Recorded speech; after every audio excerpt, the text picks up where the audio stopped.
I think the reality is that Danny Ainge probably said, you know what? We're not going to beat these other teams with these big point guards with a shorter, older point guard. So if I can get a 25-year-old that's 3 inches taller, that is a superstar, one of the best scorers in basketball, I think I have no choice but to go and do that, thinking that I'm not only going to get better, but maybe I'm also going to knock the Cleveland Cavaliers down a peg. But as long as they have LeBron, I don't know if that's possible. Now, here's what the Celtics have done, folks.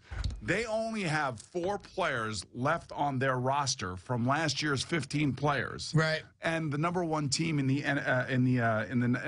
Eastern Conference, right? Think about that. Think about what Danny Ainge has done here. He's totally transformed that team. They're the best team on paper in the East. I say that with all due respect to LeBron James, who you still have to beat in the playoffs before you can be called that, but. The Boston Celtics did what we as Knicks fans are dying for and begging for. But we don't have the assets. Building a team. But we don't have the assets. But That's but it's a template for how. And you build a team. You have to make really, really smart free agent acquisitions. Make the right picks in the draft when you have those picks. And then you'll get lucky that guys are available that you can trade for. No, I don't think either one. He did it every single way. He right now... already stamp him. He's the GM of the year. Well, he is. You got to calm down. I may say that Kobe Altman is the GM of the year, given the fact that he had disgruntled Kyrie Irving. Everybody in the league knew that he had a disgruntled Kyrie Irving. And to get the haul back that he got, which is essentially I'll give you that too. 4 players, and Crowder being one of them, and also Brooklyn's number 1 pick next year, which is going to be a top 3 pick. I don't care what you say. Probably, right.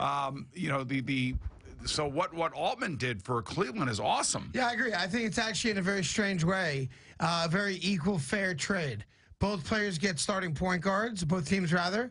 The Cavs give up arguably one of the top 7 or 8 players in the game, and they get a lottery pick next year from the Nets. In doing so, and they get an an all-world player based on what he did last year, albeit with a bad hip. And I think. The only shocking thing is that, they're both in the East and they're going to have to play each other to get to the NBA Finals. But it is a fair trade all the way through. You know what I think, an amazing trade. It is what has gone on in the NBA this offseason is amazing. It's amazing. So if you're a dyed-in-the-wool NBA fan, which, I'm not. I'm a casual fan, and the Knicks have basically taken my fandom away from me over the last 5 years. Watching this... However, and watching how the players have moved, whether it be Paul George or whether it be Chris Paul or whoever, right. I mean, it is like an arms race. It's ridiculous. It's crazy. And then the question will be, is LeBron now going to stay in Cleveland, or is he going to be moving, addresses next season? Well, not next season, but the season after. He won't say anything for the year about it because he can opt out after the next year. But amazingly, all the big names, and literally big names, Hall of Fame type players that have gone from one team to another team, everyone's moving except for one guy, the guy we want, right? That's right. The only guy that hasn't changed teams yet is the one guy that every Knicks fan wants to see change teams, who actually does want to change teams, and that, of course, is Carmelo Anthony. So, big news in the NBA. It kind of goes to show you, since Carmelo only wants to go to Houston, and Houston seems like they want him. Right. Figure it out.